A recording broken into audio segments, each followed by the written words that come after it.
মাগুরায় শিশু আসিয়া ধর্ষণ ও হত্যাকাণ্ডের বিচার দ্রুততম সময়ে শেষ হওয়াকে বিচার বিভাগের জন্য ভালো নজির হিসেবে দেখছেন আইনজীবীরা। তবে এই মামলাটি মিডিয়া ট্রায়াল হলো কিনা এমন প্রশ্নে তারা বলছেন এটিও খেয়াল রাখতে হবে। তবে ৩ জনের খালাসকে ভালোভাবে নিচ্ছেন না কেউ কেউ। মাসুদুর রহমানের রিপোর্ট। RICL TMX, যুগের পর যুগ স্থাপনা থাকে মজবুত। বড় বোনের শ্বশুরবাড়িতে বেড়াতে যাওয়ার পর এক মর্মান্তিক ঘটনার মুখোমুখি হয় শিশু আসিয়া। পৈশাচিকতার সব সীমা ভেঙে ধর্ষণের শিকার হয়ে মারা যায় শিশুটি। ধর্ষকদের গ্রেপ্তার করে দৃষ্টান্তমূলক শাস্তির দাবিতে উত্তাল হয়ে ওঠে পুরো বাংলাদেশ। বসে থাকেনি সরকার, উদ্যোগ নেয় দ্রুত বিচারের।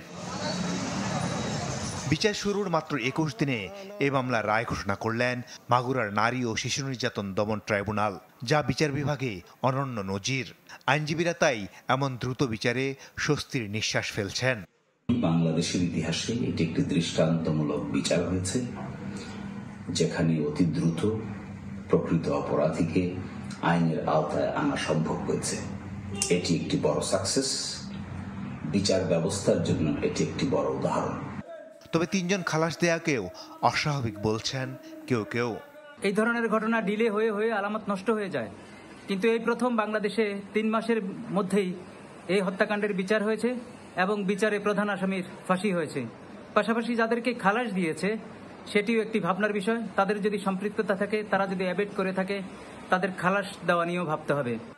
নারী অধিকার নিয়ে কাজ করা আইনজীবী ইশরাত হাসান বলছেন, অন্য ধর্ষণ মামলাগুলো যাতে এভাবে দ্রুততার সাথে শেষ করা হয় সেই প্রত্যাশা থাকবে।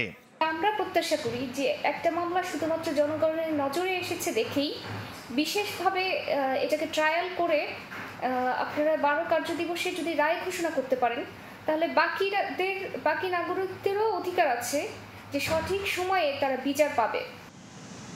এই মামলার প্রধান আসামি হিটু শেখের মৃত্যুদণ্ড অনুমোদনের জন্য নিয়ম অনুযায়ী এখন হাইকোর্টে আসবে। একই সাথে খালাস চেয়ে আপিল করতে পারবেন হিটু শেখ। অন্যদিকে খালাসপ্রাপ্তদের সাজা বহাল চেয়ে আসতে পারবে রাষ্ট্রপক্ষ। হাইকোর্ট ও আপিল বিভাগ শেষে এ মামলায় কবে নাগাদ ফাঁসি কার্যকর হয় সেটি এখন দেখার বিষয়। মাসুদুর রহমান, চ্যানেল 24, ঢাকা।